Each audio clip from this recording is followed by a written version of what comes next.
सावन के महीने में सोमवार की कहानी। शंकर भगवान की कहानी। एक नगर में एक राजा रहता था। वह बड़ा शिव भक्त था। उसके मन में शंकर भगवान की पिंड का गबारा दूध से भरने का विचार आया, लेकिन यह होगा कैसे, ऐसी उसको चिंता पड़ गई। राजा के मंत्री ने उसको सुझाव दिया। राजा ने गांव में दवंडी पिटवाई कि गांव के सभी आदमी अपने घर का दूध लेकर हर सोमवार को शंकर जी के मंदिर में पूजा करने के लिए आवें। सभी आदमियों में भय बढ़ गया। घर घर में आदमी घबरा गए। किसी के समझ में कुछ भी नहीं आया, इसलिए वे घर में दूध नहीं रख पाते थे और गैयों के बछड़ों को भी दूध नहीं पिलाते थे। घर में बच्चों को भी दूध नहीं दिया। सभी दूध लेकर मंदिर में गए। गांव का सभी दूध पिंड के गबारा में पड़ गया, तो भी वह पिंड का गबारा नहीं भरा। दोपहर में एक चमत्कार हुआ।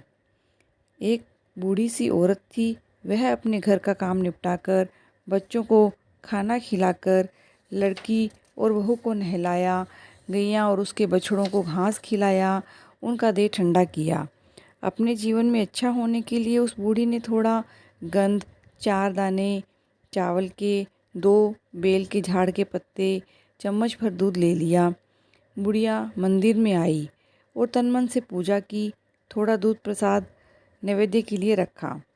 भगवान की आराधना की कि जय महादेवा, शंकरा, नंदकेश्वरा, राजा ने बहुत दूध तेरे गभारे में डाला, फिर भी तेरा गभारा भरा नहीं।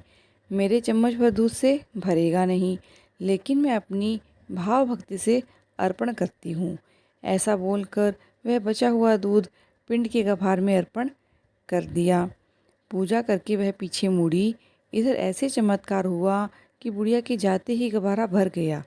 यह सब ग्वालों ने देखा और राजा को बताया, लेकिन उसका कुछ पता नहीं चला।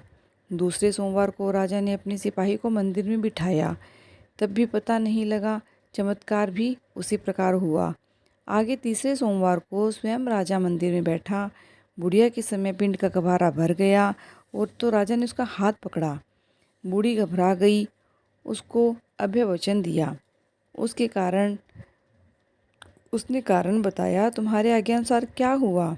गैया के बछड़े और बच्चों के देह तलमल हो गए। बड़े आदमी हाय हाय करके दूध सिर के ऊपर लाए और यह भगवान को पसंद नहीं आया। उसी कारण से पिंड का गबारा भरता नहीं था। राजा ने बूढ़ी को सवाल पूछा, इसके लिए क्या करना पड़ेगा। बूढ़ी ने कहा, गैया के बछड़ों को और बच्चों को दूध पिलाना, घर घर में सभी को खुशियाँ देना, भगवान को भक्ति से पंचामृत से स्नान कराना, दूध का नैवेद्य चढ़ाना, तो ही भगवान का गबारा भरेगा, भगवान खुश होगा। बूढ़ी को छोड़ दिया। गांव में फिर दिवंडी पिटवाई। चौथे सोमवार को राजा ने पूजा की। गैया के बछड़ों और बच्चों को दूध रखकर बचा हुआ दूध भगवान को चढ़ाया। हाथ जोड़कर प्रार्थना की और आँख खोलकर देखा तो भगवान का गबारा भर गया।